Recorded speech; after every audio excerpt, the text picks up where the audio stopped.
आज हम स्टार्ट कर रहे हैं अपना लेक्चर। इसमें हम पढ़ेंगे माइटोकॉन्ड्रिया। ठीक है, mitochondria is a power house of the cell. Mitochondria को हम क्या कहते हैं? Power house of the cell. क्यों power house of the cell कहते हैं? Because it provide energy. वो क्या करता है? एनर्जी प्रोवाइड करता है। एनर्जी कैसे प्रोवाइड करता है? फूड को चेंज कर देता है केमिकल एनर्जी में। ठीक है, फूड को किस में चेंज कर देता है? केमिकल एनर्जी में। और ये फूड को केमिकल एनर्जी में कैसे चेंज करता है? ऑक्सीडेटिव फॉस्फोराइलेशन से। एक प्रोसेस होता है ऑक्सीडेटिव फॉस्फोराइलेशन, उससे ये क्या करता है? फूड को केमिकल एनर्जी में चेंज कर देता है और वो एनर्जी फिर हम यूज़ करते हैं। इसलिए हम इसे क्या कहते हैं? Mitochondrial power house of the cell. और वो कौन सी एनर्जी होती है? एटीपी। किस फॉर्म में होती है वो? ATP. ATP is synthesised during oxidative phosphorylation. हम कह रहे हैं कि माइटोकॉन्ड्रिया को हम क्या कहते हैं? Power house of the cell, क्योंकि वो एनर्जी प्रोवाइड करता है। वो एनर्जी कैसे प्रोवाइड करता है? कि फूड को केमिकल एनर्जी में चेंज कर देते हैं। ठीक है, in the form of ATP. और प्रोसेस वहाँ पे कौन सा होता है? Oxidative phosphorylation. क्लियर? नेक्स्ट हमारे पास इसकी डिस्कवरी में हम क्या देखते हैं कि सबसे पहले एल्टमैन एक साइंटिस्ट था। उसने 1894 में बायोब्लास्ट वर्ड को इंट्रोड्यूस कराया। उसने कहा कि ये क्या होते हैं? बायोब्लास्ट होते हैं। ये बायोब्लास्ट क्यों होते हैं? क्योंकि इनके अंदर ऑक्सीडेटिव रिएक्शंस होते हैं।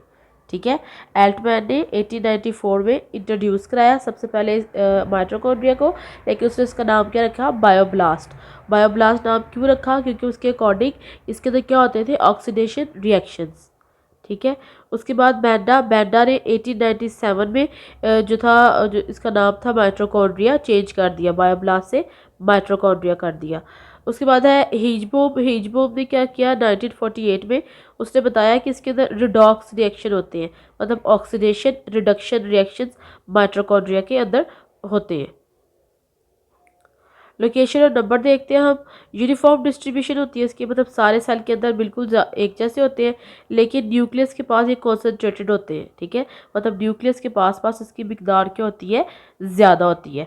उसके बाद हम कह रहे हैं कि ये मोबाइल है। मोबाइल मतलब कि मूव कर सकते हैं। ठीक है, और मूव कहाँ पे करें? कि जहाँ पे एटीपी की रिक्वायरमेंट ज़्यादा होगी सेल के अंदर ये मूव करके वहाँ पे पहुँच जाएंगे। ठीक है, उसके बाद कुछ क्या होते हैं? परमानेंट फिक्स्ड होते हैं। कुछ क्या होते हैं? एक जगह पे परमानेंटली क्या होते हैं? फिक्स्ड होते हैं। कुछ मोबाइल होते हैं। ठीक है, आपने कहा कि वो मूव कर सकते हैं एक जगह से दूसरी जगह, मतलब कि वो जिस जगह पे एटीपी की रिक्वायरमेंट ज़्यादा होती है वहाँ पे मूव कर सकते हैं, या फिर वो क्या होते हैं? परमानेंटली फिक्स्ड भी होते हैं। ठीक है, उसके अलावा ये group in rings in muscle cells के अंदर ये रिंग्स की फॉर्म में प्रेजेंट होते हैं। ठीक है, माइटोकॉन्ड्रिया के जो मसल के जो सेल्स होते हैं, मसल बॉडी के मसल्स हैं, उनके जो सेल्स होते हैं, उनके अंदर अगर हम माइटोकॉन्ड्रिया को देखें तो उन्होंने क्या किया होता है? अरेंज होकर ग्रुप की फॉर्म में आ जाते हैं। और इनका डायमीटर, इनकी लेंथ, जो इनका साइज़ है वो अप टू 7 माइक्रोमीटर होता है। ठीक है, लीवर के अंदर हम देखें तो इनका नंबर होता है 1000 to 1600 इन लीवर। यूसाइट सेल्स होते हैं जिनसे बाद में एग बनता है। उसके अंदर ये होते हैं 3 लाख के करीब के होते हैं माइटोकॉन्ड्रिया प्रेजेंट होते हैं। किसके अंदर? लीवर सेल के अंदर, सॉरी ऊसाइट्स के अंदर। और जो ग्रीन सेल्स होती हैं ऑब्वियसली उनके अंदर क्लोरोप्लास्ट ज़्यादा होता है, वहाँ तो फूड बन रहा होता है, तो वहाँ पे इनकी मिकदार क्या होती है? कम होती है। केमिकल नेचर देखते हैं हम इसकी 2 लेयर्स होती है, inner layer outer layer. Outer layer के अंदर जो लिपिड्स होते हैं वो 40% होते हैं और प्रोटीन्स कितनी होती है? 60% होती है। इनर मेम्ब्रेन के अंदर लिपिड्स कितनी होती है? 20% और प्रोटीन्स कितनी होती है? 60%। क्लियर? जो आउटर मेम्ब्रेन है उसके ऊपर कोलेस्ट्रॉल ज़्यादा है, क्योंकि आपको पता है मेम्ब्रेन के ऊपर कोलेस्ट्रॉल क्या होता है? कोलेस्ट्रॉल ने उसकी रेगुलेशन, जो उसकी एक्टिविटी है, मतलब मटेरियल के अंदर बाहर जाने की एक्टिविटी, उसको रेगुलेट करना होता है। तो इसलिए आउटर मेम्ब्रेन पे क्या प्रेजेंट होते हैं? कोलेस्ट्रॉल। और इनर मेम्ब्रेन पे क्या प्रेजेंट होता है? इलेक्ट्रॉन ट्रांसपोर्ट चेन, क्योंकि ये इलेक्ट्रॉन ट्रांसपोर्ट चेन ने क्या करना होता है? एटीपी को बनाना होता है। तो आउटर मेम्ब्रेन पे क्या प्रेजेंट होता है? कोलेस्ट्रॉल। और इनर मेम्ब्रेन पे क्या प्रेजेंट होते हैं? इलेक्ट्रॉन एक्सेप्टर प्रेजेंट होते हैं। किसके? इलेक्ट्रॉन ट्रांसपोर्ट चेन के। Etc stand for electron transport chain. Clear? उसके बाद हमारे पास क्या आ जाते हैं कि ये रॉड शेप के भी हो सकते हैं, फिलामेंटस भी हो सकते हैं, वेजिकुलर भी हो सकते हैं और ग्रेन्युलर भी हो सकते हैं। मतलब रॉड शेप में भी हो सकते हैं, फिलामेंट की फॉर्म में भी हो सकते हैं, वेजिकल्स की फॉर्म में भी हो सकते हैं और ग्रेन्यूल्स की फॉर्म में भी ये प्रेजेंट हो सकते हैं। इनका डायमीटर कितना होता है? 0.5 माइक्रोमीटर। लेंथ हम पढ़ चुके हैं कि 7 माइक्रोमीटर के करीब होती है और डायमीटर कितना होता है? 0.5 माइक्रोमीटर। क्लियर? ओके जी, इसके बाद इनर कंपार्टमेंट, इसका एक होता है आउटर कंपार्टमेंट, एक होता है इनर कंपार्टमेंट। पहले हम देखते हैं इनर कंपार्टमेंट क्या होता है। Inner compartment filled with mitochondrial matrix, इसके अंदर क्या प्रेजेंट होता है, माइटोकॉन्ड्रियल मैट्रिक्स, और बाहर क्या प्रेजेंट होता है, इसके मेम्ब्रेन प्रेजेंट होती है। क्लियर। आउटर कंपार्टमेंट क्या होता है, ये इनर और आउटर मेम्ब्रेन के दरमियान में आता है। आउटर कंपार्टमेंट क्या है, it lies between the inner and outer membrane. Mitochondrial matrix को देखते हैं। माइटोकॉन्ड्रियल मैट्रिक्स क्या होता है, ये होमोजेनस मिक्सचर है, फ्लूइड है, ठीक है। जैसे हम साइटोप्लाज्म को पढ़ते हैं कि होमोजेनस मिक्सचर होता है, तो ये भी क्या है, होमोजेनस फ्लूइड है। डेंस ग्रेन्यूल्स, मतलब डेंस ग्रेन्यूल्स इसके अंदर क्या होते हैं, प्रेजेंट होते हैं। जेल लाइक इसकी अपीयरेंस होती है। और जो हम कह रहे हैं कि डेंस ग्रेन्यूल्स प्रेजेंट होते हैं, उनमें एक्चुअली क्या होता है, फास्फोलिपिड्स प्रेजेंट होते हैं। क्लियर। जो माइटोकॉन्ड्रियल मैट्रिक्स है वो होमोजेनस फ्लूइड है, ठीक है। उसके अंदर डेंस ग्रेन्यूल्स प्रेजेंट होते हैं, जेल लाइक उसकी अपीयरेंस होती है। जो ग्रेन्यूल्स की हम बात कर रहे हैं कि डेंस ग्रेन्यूल्स प्रेजेंट होते हैं, वो एक्चुअली क्या होते हैं, फास्फोलिपिड्स होते हैं। इसके अलावा माइटोकॉन्ड्रियल मैट्रिक्स के अंदर डीएनए और राइबोसोम्स भी प्रेजेंट होते हैं। डीएनए क्यों प्रेजेंट होता है, क्योंकि माइटोकॉन्ड्रिया भी क्लोरोप्लास्ट की तरह क्या है, सेल्फ रेप्लिकेटिंग ऑर्गेनेली है, ये खुद रेप्लिकेट करती है, इसलिए इसके अंदर अपना डीएनए प्रेजेंट होता है। माइटोकॉन्ड्रियल क्रस्ट क्या होती है, जो माइटोकॉन्ड्रिया की इनर में ब्रेन है ना, उसके अंदर इनफोल्डिंग्स प्रेजेंट होती है, ठीक है। और इनफोल्डिंग्स को हम क्या बोलते हैं, क्रस्ट या क्रिस्टी बोलते हैं। इनकम्प्लीट सेप्टा, एक तो होता है सेप्टा जो कि दो चीज़ों को दरमियान में से सेपरेट कर देता है। एक लाइन होती है जिसमें से जो चीज़ें बिल्कुल सेपरेट आउट हो जाती है। इनकम्प्लीट सेप्टा मतलब कि दिखने में लग रहा है कि ये डिफरेंशिएट है एक दूसरे से अलग अलग, लेकिन अलग अलग होती नहीं है, उसे हम इनकम्प्लीट सेप्टा बोलते हैं। वेरिएबल नंबर मतलब कुछ माइटोकॉन्ड्रिया के अंदर क्रिस्टी का नंबर बहुत ज़्यादा हो सकता है, कुछ के अंदर कम हो सकता है। लिवर के अंदर जिस तरह बहुत कम होता है, लेकिन जो मस्कुलर माइटोकॉन्ड्रिया है उसके अंदर बहुत क्या होता है, ज़्यादा क्रिस्टी प्रेजेंट होती है। F1 पार्टिकल्स की बात करते हैं, न्यूमरस स्मॉल पार्टिकल्स होते हैं ये, ठीक है। ये इनर फोल्डिंग जो होती है, जब हमने फोल्डिंग्स की बात की है उसके ऊपर प्रेजेंट होते हैं, ठीक है। इनको हम एलिमेंट्री या F1 पार्टिकल्स कहते हैं। इनका डायमीटर 8.5 नैनोमीटर होता है। देखिए माइक्रो से भी छोटा क्या होता है, नैनोमीटर। 8.5 नैनोमीटर इसका डायमीटर है।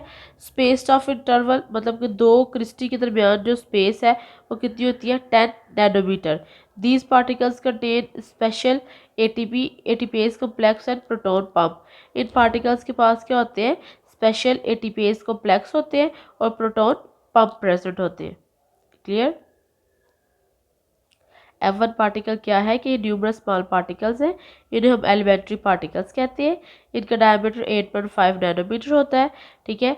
और जो इनका स्पेस है, जो इंटरवल के दरमियान जो डिफरेंस है दो के दरमियान, दो पार्टिकल्स के दरमियान, वो क्या होता है, 10 नैनोमीटर।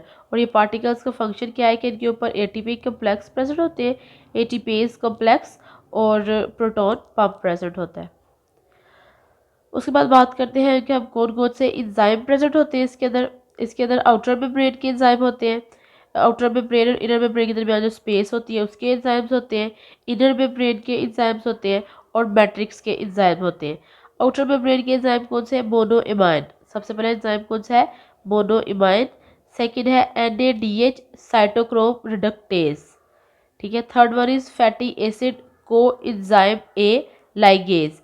बेटा आपने ये सारे नाम जो है वो याद करने, आपसे शॉर्ट क्वेश्चन में भी पूछा जा सकता है और आपको MCQs में भी आ सकता है कि कौन सा एंजाइम जो है वो कहाँ पे प्रेजेंट होता है। आउटर मेम्ब्रेन का कौन सा एंजाइम है, इनर मेम्ब्रेन का कौन सा एंजाइम है। क्लियर।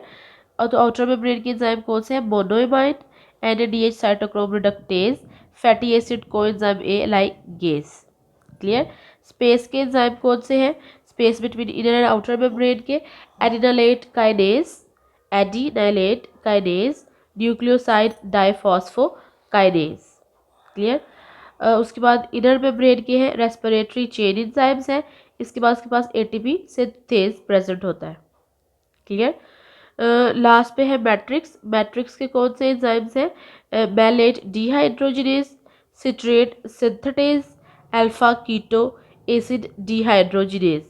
क्लियर। ये किसके एंजाइम है, मैट्रिक्स के एंजाइम है। Malate dehydrogenase, citrate synthetase, alpha keto acid dehydrogenase. ये सारे जो एंजाइम्स हैं आपने कहाँ कहाँ प्रेजेंट होते हैं, मतलब उसकी लोकेशन के साथ आपने याद करने हैं। क्लियर। लास्ट पे है फंक्शन। सबसे पहला फंक्शन क्या होता है, क्रेब्स साइकिल। हमें पता है कि रेस्पिरेशन के दो पार्ट होते हैं, ग्लाइकोलाइसिस और क्रेब्स साइकिल। ग्लाइकोलाइसिस साइटोप्लाज्म के अंदर होता है, ठीक है, और क्रेब्स साइकिल किसके अंदर होता है, माइटोकॉन्ड्रिया के अंदर।